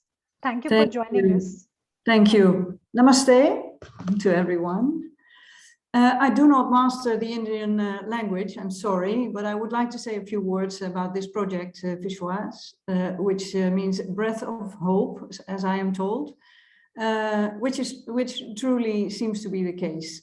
Philips Foundation and indeed Philips India both funded 50% of this collaboration between Save the Children India, ZMQ and the government. We as Philips Foundation were looking for a systemic change model for childhood pneumonia management, empowering the ASHAs with ZMQ's tool, promoting behavioral change, that's a very important part of this, early detection using the Philips digital monitoring device for fast breathing, the CHARM device, and this is, of course, in a collaboration between the existing governmental program for pneumonia management and Save the Children. I'm happy about the good results. We see the direct impact of 230,000 people with measured behavioral change, children receiving care and trained ASHAs and treated cases. The CHARM seems to be helpful where reducing the use of antibiotics is as important as timely referral in case of fast breathing. Overall, a strong project management by Save the Children. Thanks for that, really appreciate it. I want to thank Save the Children India for organizing this meeting as well with all the key stakeholders to share the learnings and also talk about or start thinking about how to make this approach sustainable, financially, but also otherwise. Where the practices should become embedded in governmental and development programs. Compliment to Save the Children and the ASHAs and the medical staff for all the good work and the professional and successful execution of this 2-year project. Well done, and great to see the good results. The reason for Philips Foundation to support the case is not about money, but it's about our search for acceleration of the development of scalable models to provide access to quality healthcare. And a scalable model is not about money only. It includes training of operational staff, organizing the referral chain, and ensuring supplies. The approach must be affordable. And all of this in close alignment with the government programming. I'm so happy about the positive results and also about the fact that this innovative or these innovations have been designed to seamlessly fit into the existing governmental programs. So the involvement of government is of essential importance here. We therefore look forward to to see it implemented across India and make a positive impact on the many children that still needlessly suffer from childhood pneumonia. Over to you, Sonal. Thanks for having me.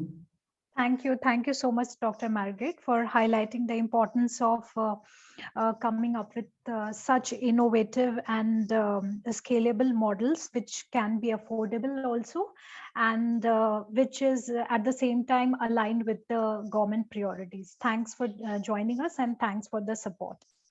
So going back now, I would like to invite Mr. Shubhi Qureshi, who is Chief Executive Officer ZMQ, and he will be talking about scalability and sustainability of mHealth tools in pneumonia management.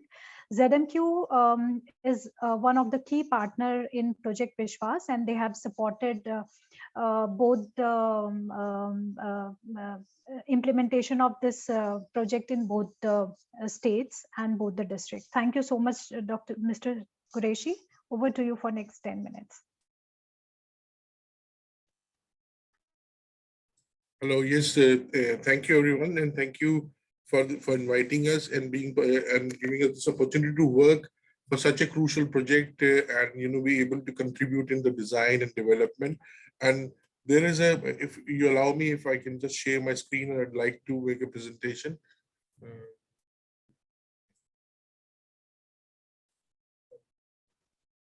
So we are running short of time, so yeah, requesting just quickly, you to... just Sure. quickly. Thanks.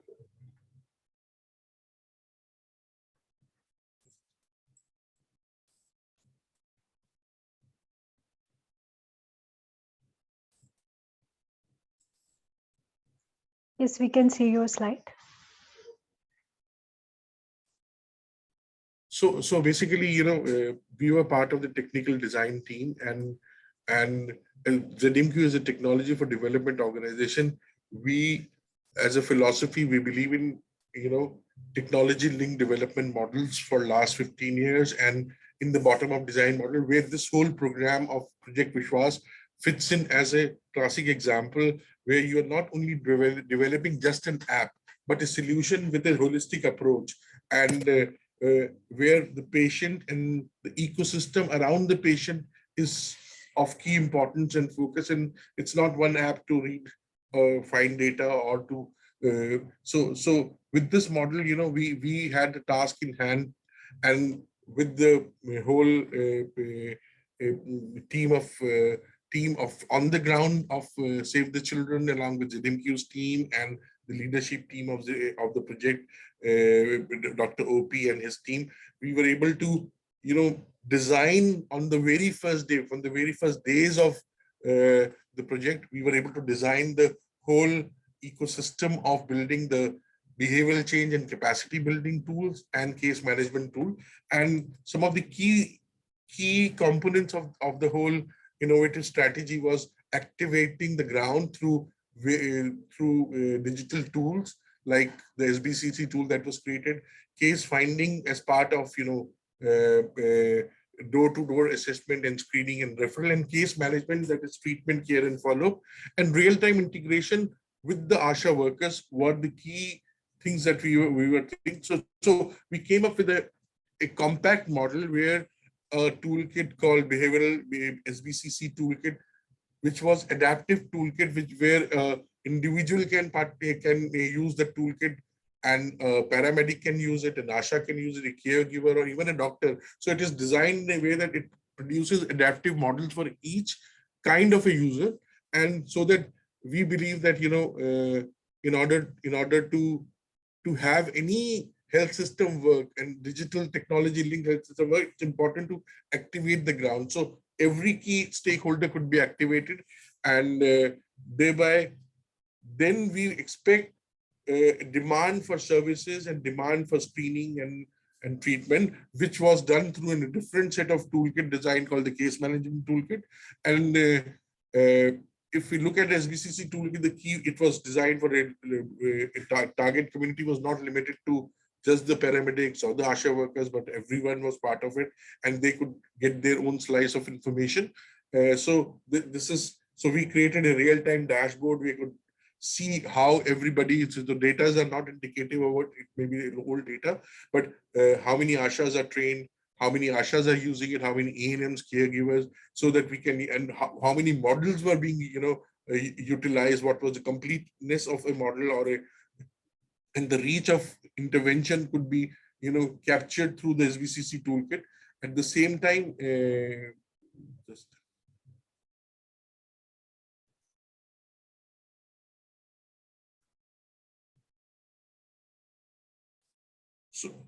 so you could see the data. You could also see the data of each activity that is happening in real time using the Sbcc toolkit, and it gives you trends about how the behaviors have been built, how the knowledge has been captured, and you are able to analyze each section of the audience that is using the toolkit. So then we go to the next stage, which is the case management toolkit, which is basically designed for the whole for ASHA's ANM and to the whole system up to the level of the CHC. So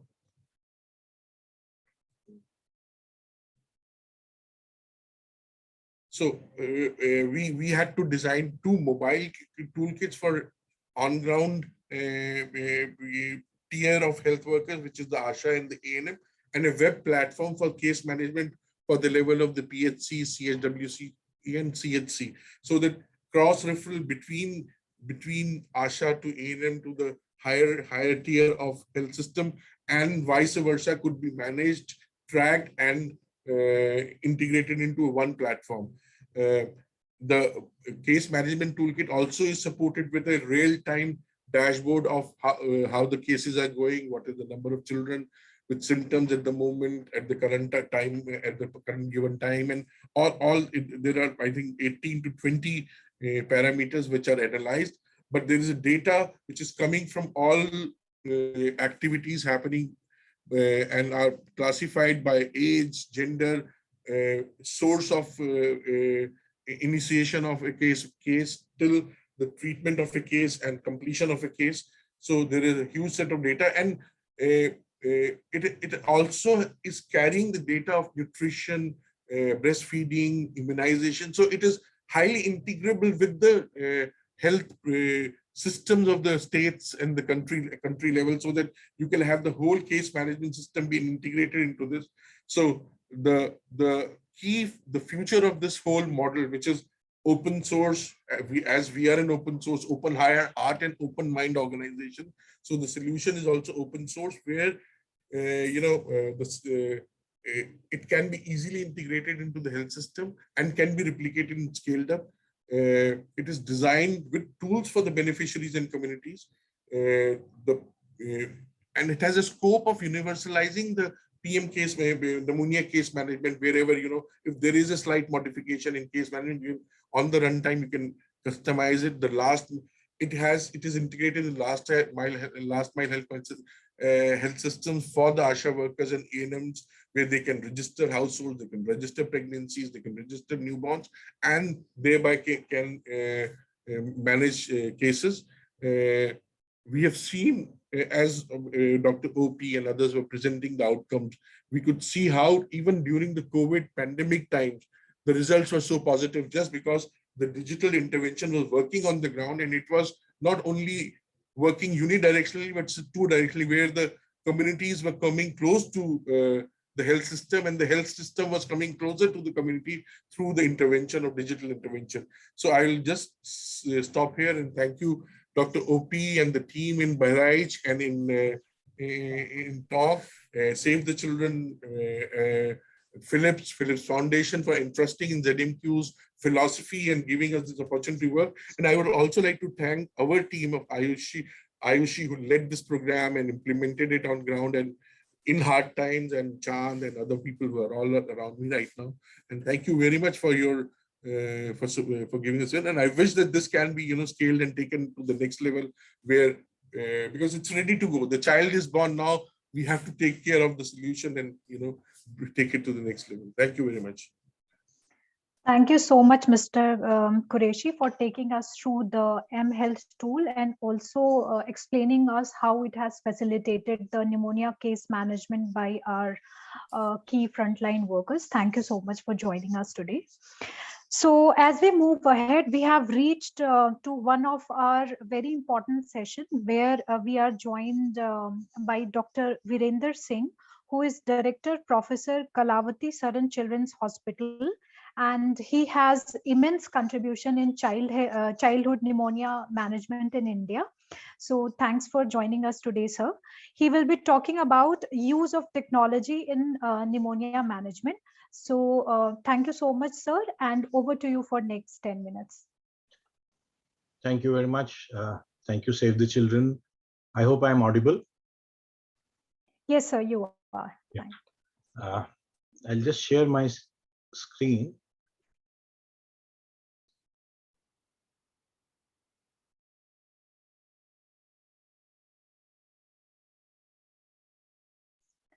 So we can see your slides. Just please make it that slideshow mode. I have done it. Maybe there is a delay on the internet. Okay. Let me know when you see the full slide screenshot. So what's the way ahead on use of technology in pneumonia management? One of the things which has always, kind of affected us professionals is how far we mystify or demystify a medical field. So often the benefit of being treated as gods for most doctors was because it was a mystified medicine and you could only deliver. Then you went ahead, demystified and considered task shifting. Then came technology back in. Does it mystify or demystify is a question which I will leave you to ponder with while we speak on how far the technology can help in pneumonia management. So I'm going to break my talk into three quick parts. What is the current strategy? How did we start the whole philosophy of ARTI management? What are its gaps? What technology can offer? And what is our ask from the technologists? So the key strategy thus far was largely at the community case management, where you identify the pneumonia cases with simple clinical tools so that you have early institution of care at the community level, which read as antibiotics. You could educate the mother about warning signs and early and appropriate referrals. So that's the community case management we know. And then there was a facility-based part, which came later as a facility-based IMNCI and its other equivalents, the other names it is called by, where you are looking at from a classification of pneumonia in the community, which looks like pneumonia, to an actual correct diagnosis of that LRTI, a standardized rational therapy, an integrated assessment of the child, and not only what the child presented with. So you looked at the growth, you looked at the nutrition, you looked at the immunization, you looked at the any other comorbidities, which often children under 5 had, which was equally important part. And finally, on the bottom was saving lives of seriously ill. While we always measure it by mortality, but the seriously ill are far lesser. And there, at a tertiary level, you need a very different type of intervention, and we'll briefly speak about that. So what are the gaps in the strategy? If we look at the gaps in the strategy, please ignore this circle here. Sorry for the interruption, sir. We can't see your slides. It's all blank. It's all blank? Yes. Now we can see it, sir. Or maybe there is a problem with making it full slide. Yeah, it's better to go on this mode only, sir. Yeah, that's what I'll do. My apologies for that. But I hope it's large enough for everyone. Yes, sir. Okay. So in the community case management, what are the gaps in this strategy? We assumed every rapid breathing was pneumonia and it required antibiotics. It has its own implication. Even when we were using simple tools, there were errors and difficulties in assessment of severity. So whether it was counters or whether it is lower chest respiratory counters or lower chest in drawing whether we need SpO2s. What do we need for these situations? What are the referral linkages? And what is the facility readiness on oxygen delivery, oxygen sources, and NIV? And how does technology help us there? So coming to the first part, which is on the community case management and identification, the biggest gap is we consider all lower respiratory tract infection as pneumonia, while it is not equal to pneumonia. And the WHO ARI criterion for LRTI not only believes it is pneumonia, it believes it's bacterial pneumonia. While we know more than 50 to 70% of our cases are not bacterial but viral. And I'm not talking of COVID, I'm talking of pre-COVID times also. And these are based on studies. So there is possibility of an overuse of antibiotics in LRTI. Though there is no doubt, still the strategy can positively affect the practice of rational use of antibiotics in upper respiratory tract infection. So while every cough was treated with antibiotics, with this strategy, you restrict it to those with rapid breathing, while your dream is that it goes to only those with bacterial pneumonia. So can we have diagnostic tools, point of care to identify bacterial pneumonia? It remains a wish list, because that's where there is a large gap between our wish and the technology, but that's on our ask list. Is it possible to differentiate amongst the different type of LRTI at a community level? Well, very difficult. What is the commonest confounder? The commonest confounder is children with wheezing, which is not a small proportion. We often see in the community children with more than one episodes of pneumonia. True pneumonias more than one time are very rare.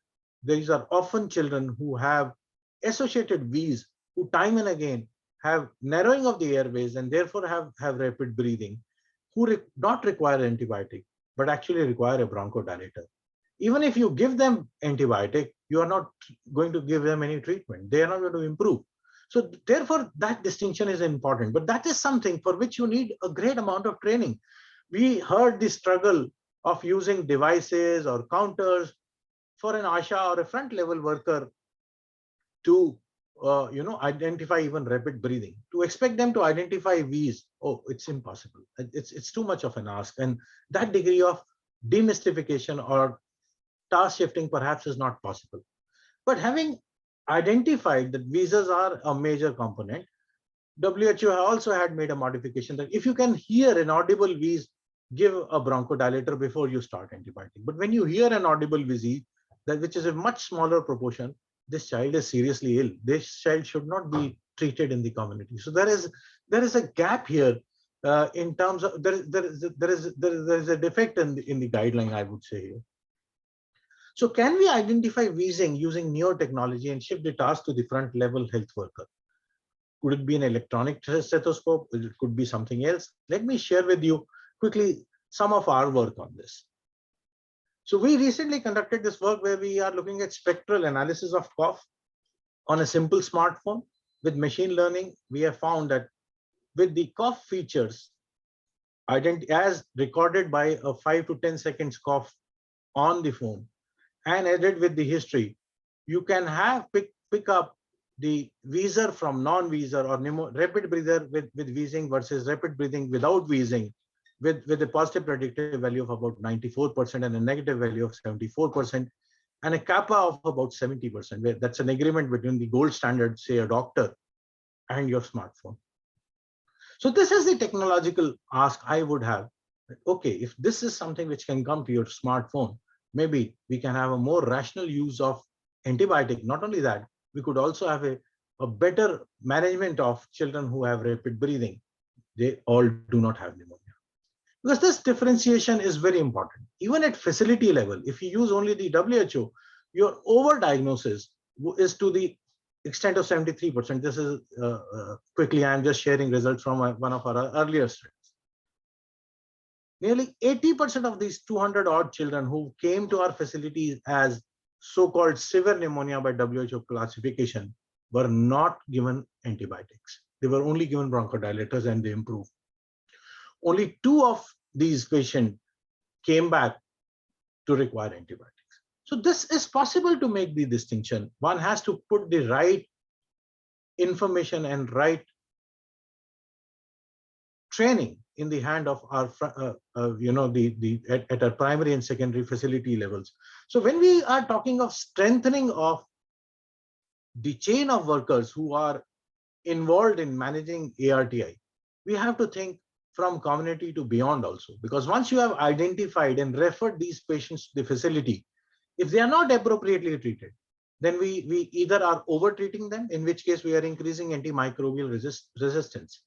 Yes, we are all committed to the cause of pneumonia, but ultimately we are all committed to the cause of good health, which means it should not be, while we improve the coverage for pneumonia, we should not be increasing the antimicrobial resistance or increasing the cost of care by unnecessary use of antibiotics in the community.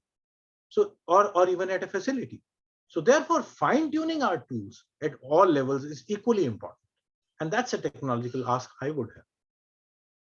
How can that be done? Can we still use certain clinical markers? So we know there are errors in respiratory rate counting. We learned about the charm device today. The challenge here, I would say, is I'm quite excited by the device, but at the same time, not being a cynic, but just asking a question as a devil advocate. If the same amount of timing or same amount of training is given for respiratory counting, would it be equally effective? If not, yes, the devices are welcome. Because while we are trying to add devices, we must remember sometimes the technology makes us our slave and not we becoming their master. And I'll allude to that later. Are there any tools available to us to identify those who are sicker, like lower chest syndrome, in something where machine learning can work, where artificial intelligence could work? We could look at the surface movements, but that's an area that's still remain as an ask. Possibly in a couple of years, if we are able to develop it, I'll come back to you. COVID has taught us that most deaths in pneumonia are because of hypoxemia or because of septicemia. This we know even pre-COVID. Are there simple ways of pulse oximetry? We learned that as we have simple tools of pulse oximeter available, but then we often have those made for adult population and not for children. And most of the handheld or fingertip tools which you get in the market, though, are pretty cheap. They would not even fit in the finger of a small child, and they would not be reliable. So can that be worked on?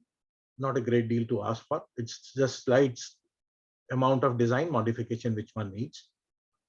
We had seen some pulse oximetry devices being used in combination with the smartphone, which will be a great tool for our ASHA workers to work with. Some work was done in the past, but then that has never been taken to scale. And that's something which would be an exciting area to work with, to fine tune. And COVID has given us this opportunity, because ASHA workers are the accredited health worker, not only for children, they are also there as much for adult or for primary health care. And therefore, if you have a good pulse oximeter, it can work across ages and across different spectrum of respiratory diseases, including pneumonia.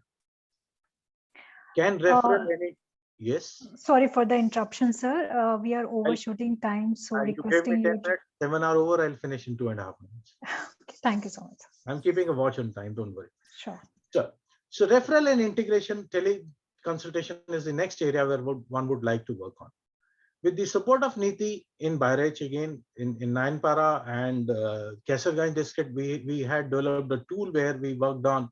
In the interest of time, I'll just skip maybe this app, which has integrated everything one needs to look at in a child with the sickness, and not essentially only about pneumonia. So it has all the components of IMNCI. It was again tested across the frontline health worker with a very high usability and satisfaction pattern. This is on the website of Niti. Anyone interested can see there. So if we are able to strengthen the community, be by Project Vishwaas or by any other tool, there's many of us looking at the same problem and finding our own solutions. Some of them are quite similar to each other in several ways. We do need to work at several gaps at the facility level, which are largely systems issue. Often these facilities are merely acting as conduit at a secondary level and referring the patient to more to the quaternary or tertiary levels.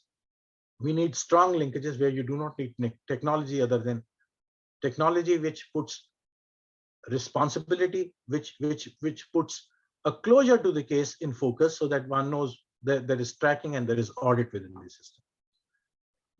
At facility level, the newer technology which one needs to work at is if we can find an oxygen concentrator which could work with battery or maybe with electrical interruptions too.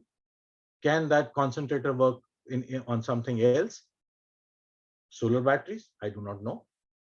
Technological ask would also be if we follow newer technology like high flows, where actually your oxygen requirement is much higher, and we shift that to a district hospital, how would that happen? That's something we need to look at.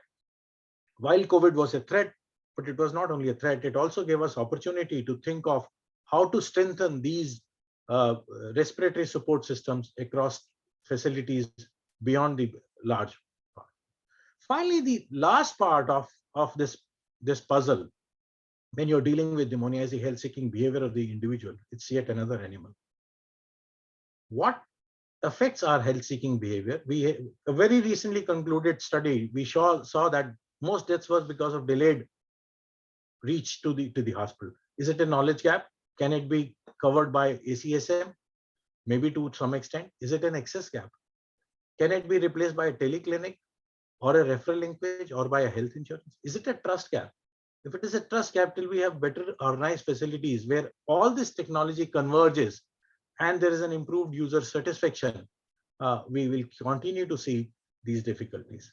Perhaps the health-seeking behavior is affected by a combination of all and can only be changed if all of these converge. While there are different inputs by the technology to take us forward, we have to remember a smart technology is never smarter than the inputs by the user.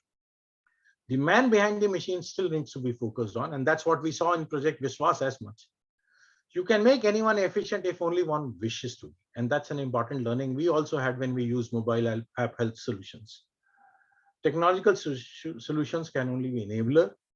They have a risk of mystification. We saw when there were ORS packets other than the home-based ORS, then often ORS was not given to a child with dehydration because ORS packet was not available. We forgot there was an easy way, may not be as efficient, but available at home. So if we have belts, if we have counters, if we have mobile apps alone, for frontline health worker, if the gadgets go wrong, will be totally lost. That's the risk of mystification we have to be very, very careful about. So as we go further,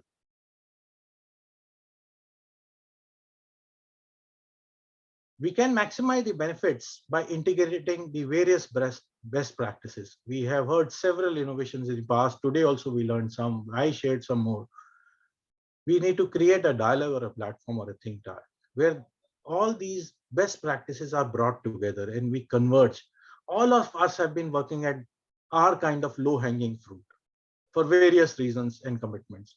Perhaps the time has to come to make a convergence or a bunch of these fruits and work more with the implementation and implementation research, where we do not only look at respiratory rate counting or do not look at how we can enable the health ASHA worker to identify. We also look at how this finally converges into a proper referral and closure. A lot of this was actually shown by Vishwaas. So that increases my Vishwaas in the possibility of convergence and using technology and making the best out of it. Thank you very much. Thank you so much, sir. Thanks a lot for highlighting how the new technology can be helpful in early pneumonia identification and at facility level, and also reducing the cost of treatment. And thanks for putting forward the technological ask for better pneumonia case management using new technologies and innovations, and also for converging and work together on these newer solutions. Thanks a lot for joining us today. So as we reached at the conclusion of our today's event and workshop, now I would like to invite Dr. Vinod Anand, who is Child Health Consultant at Save the Children, for the summary and vote of thanks. Thanks for joining us today, sir. Over to you. Yeah, am I audible, Sonal? Yes, sir. Yes, sir, clearly. Yeah, so thank you very much. Good evening, friends. So this was just a humble effort by Save the Children to share project learnings from our pneumonia project Vishwaas. although given another chance, we would have loved to do this meeting face to face with wider audiences, and would have loved to share our lot of materials which we came up through this project, like videos and posters and other presentations also in a larger format. But given the restrictions and the choices, so we had to do it online. But anyhow, thank you very much for joining with us. So I hope that the learnings from the project would be used in the country to scale pneumonia management in other districts and other states of the country. It's my humble duty to express sincere thanks to Dr. Sumita Ghosh, Madam, for sparing her valuable time to join this meeting and give us our national perspective and some guidance on pneumonia in the country. Thank you, ma'am. I'd also like to thank our state government representatives and the state teams, ASHA's workers and medical officers who wholeheartedly supported us in our implementation of Project Vishwaas in the 2 states of Uttar Pradesh and Rajasthan. Thank you very much for your cooperation. I would also like to thank our academic friends from Medical College, Dr. Professor Varinder Singh, whom we just heard, and Dr. Monica and her team for supporting the implementation research on CHARM device. So thanks for your continuous guidance and be part of our pneumonia project and other child health activities by Save the Children. I will also like to express thanks to our technology partners at MQ for developing the mHealth tools and supported us in all our field implementation activities. Thank you very much. And I think, friends, you all will agree that this project would have not seen the light of day if we would have not received support both financially and technology-wise from Philips Foundation and Philips India. So huge thanks to Philips Foundation and Philips India. I would also, as part of Health and Nutrition team, like to express my sincere thanks to our CEO, Mr. Sudarshan Suchi, and our Director Programs and Policy, Ms. Anandit Rai Chaudhary, for guiding us and giving us support throughout the project period of 2 years. And thank you very much, sir, for your guidance and support.